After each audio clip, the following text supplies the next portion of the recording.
Hello everybody. You probably all remember that a couple years ago we made these spinners, or they're not spinners, these are a rotary controller for sheriff, and when you push this it fires, and then it rotates 8 different directions. And so when you rotate the first one, it's just depresses up. You go one and it's up and down, or up and sorry, up and right. Then you got right, down and right, down, down and left, just left, up and left, and then back to just up. And that's how this works. Well, recently I started making some spinners out of 3D print only, and I decided to revisit this. I was thinking I could make this basically just out of 3D print if it was thicker. And so what I've done, I'll set that aside. This is the beginning of it, right? So I've got, whoops. Okay, so basically this is my gear for 8 ways. This is the actuator, or the cam, that presses the micro switches. I decided to just mount it on here. And let's see.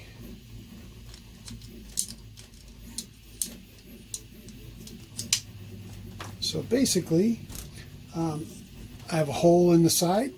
You put it's going to be a bearing, but right now I'm just using this 3D printed part with some of the springs from my old project, and then a little plunger on the side.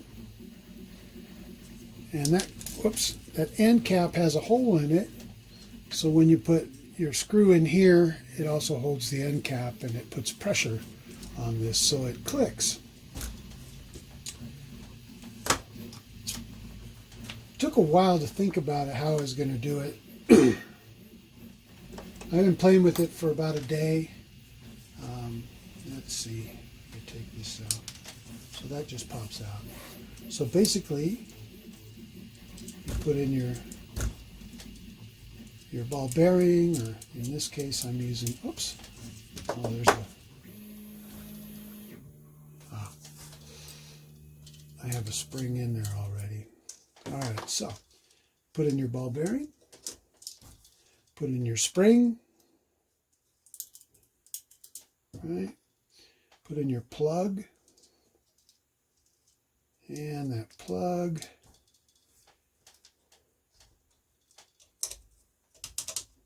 screw goes through the plug, and we tighten it down. And now it's got tension on it, so that pushes into that gear that looks like this, and it holds it. I put tension on both sides, and it holds the gear, and then it turns 1/8 of a rotation, and this activates the switches. Let me do this other side here. So originally I did this, and I came up with this elaborate mounting system and a hole through this, and it was all mounted on here. And I said, well, why am I doing that? Let me mount it on the back, and that way I can build these separate, and then basically put a spring in here that the shaft will depress the spring, and it'll go through and put tension on the shaft, and you'll be able to press your do that 5th switch. So let's see, here's another one. I know this bench is kind of a mess right now. I've been 3D printing parts for those spinners for the last week, and we've had a good response for the Arkanoid spinner. And I know I've got one laying around here. I'll show you that too in a minute. But okay, now I've got both of those assembled. It's pretty simple. And if I put a knob,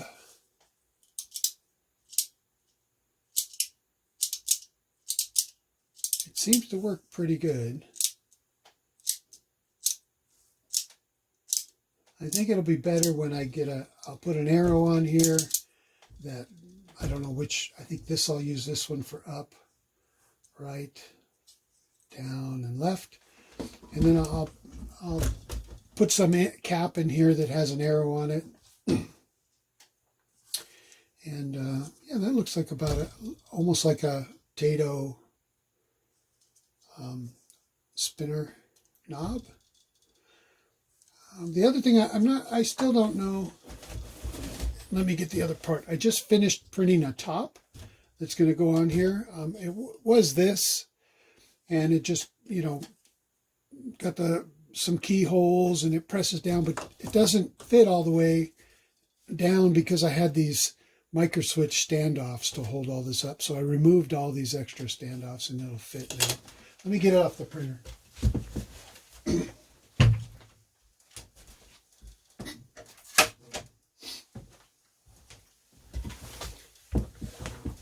All right, so here's the new plate.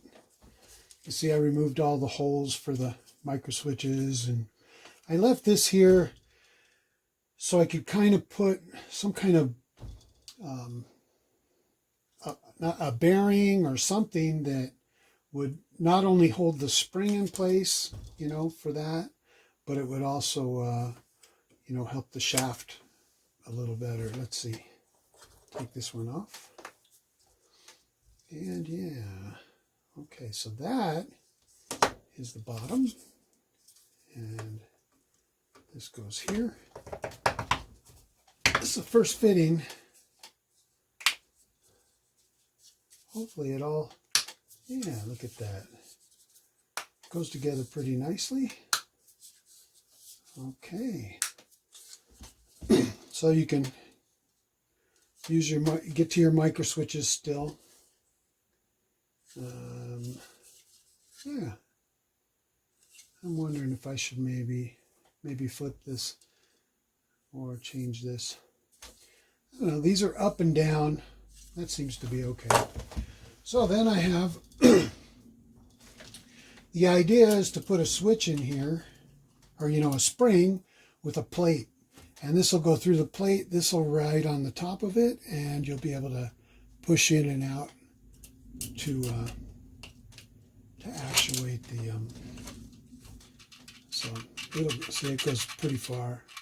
So I'll put a plate in there that'll hold that spring, the tension, and I'll shorten this up, I think, and then put, as it's pushed in, we'll put a pin through it. It'll sit back in that hole. And maybe with a cap under there that moves with it. I'm not sure. I'm not sure what to do there yet, but that's pretty good so far.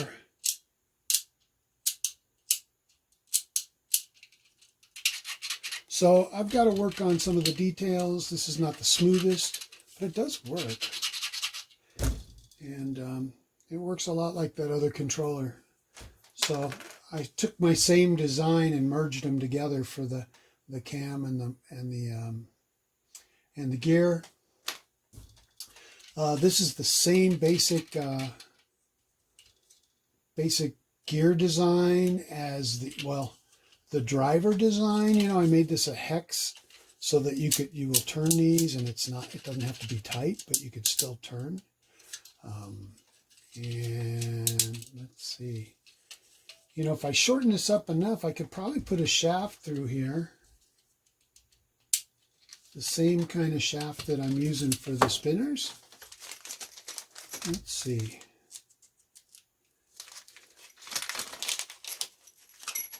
I could put one of these threaded rods through. And yeah, and we could put something there to hold it. So let's see, would that keep it together? I'm not sure if that'd keep it together yet. You know, I could put another washer on here and then screw it together. I might do that, because right now there's nothing to hold this in. Yeah, that's a good idea. So we'll put a washer in here that fits up in that lid to hold that spring down. And then this will slide through, and we'll put some kind of cap here on the end. And we'll run this through, put a screw in both sides or something like it. Maybe it'll be shorter. Here's what I was using originally on my spinners. I took nails, basically, and threaded one side. And that allowed me to, you know, push. Well, the hole's too small in this one. But basically, it allows this to hold everything together, and then just put one bolt on the end. And that worked pretty well. They're a little too big, and they were a pain. So I didn't sell any with the nails in them. I did sell some that had, I had both ends of the nail cut off and then threaded it. But now I've got my stainless steel rods. So I could probably get some stainless steel rods that are about, this is 75, so I could probably go 55. And then it would do this. You could push it, and I'll figure out how to make that smoother. But yeah, that's the general idea. So I'll let you know more as I figure out exactly what to do. If I do use this rod, I can put a steel screw on the top, stainless steel screw, and then you can use a set screw to hold on your knob. And so that might be the way to go. I don't know if I'm going to use that, but definitely I'm going to put another cap in there to hold that spring in. And then you could use 4 screws to screw it all together. Well, from the top probably. I could either, I find if I leave these longer, it takes less time to print the top. And I'll move this up or down to where it takes about the same amount of time to print the top as it does the bottom. And then I'll print them out that way. But that's pretty sturdy. You know, you're not going to break that real easily. And it's like a kid's toy. It'll probably go for, I don't know. I'll try to keep the price down on them, but it's not too bad. It's a different idea, and I'm still trying to work out the concept, but it's gelled in the last 2 days. I was thinking about it yesterday and drew part of the lid out, or the top, and tried to figure out where this is what I actually did. This is a piece of a Nintendo joystick. And so if I put one screw hole in here, put this together, this kind of worked. Boom, boom, boom, boom, boom. It's real quiet with these levers, but I wanted to get rid of the levers. So, and there's a little more friction. I could just put 2 pins in there, 2 bearings, and build this into a top plate. But I think this is the better way to go. So that's my progress on the Sheriff controller. It'll also work for I think it's the same controller for Bandido or similar. It's the same controller for Tin Star, I think, a couple Tato games. Frontline, and what's the other game? There's another Tato game that uses the same thing. It's basically a joystick that you just turn with a cam to hit the corners. You just turn that cam, and it hooks to your game just like a joystick. And it's just always on. Something's always on, with the direction. So that's kind of fun. Well, there you are. Thanks for watching, and I'll probably do a short video when I get it working, and try to figure out where to test it with. I still have to get the bolt pattern right. This is the same bolt pattern as a Nintendo joystick, And I actually moved it out a little bit. It was supposed to be the same bolt pattern as a Nintendo joystick. But did I make it? I don't know what I did. But anyway, I'll move these holes to where they need to go, and make the plate wider if it needs to be. But yeah, good start. Thanks for watching.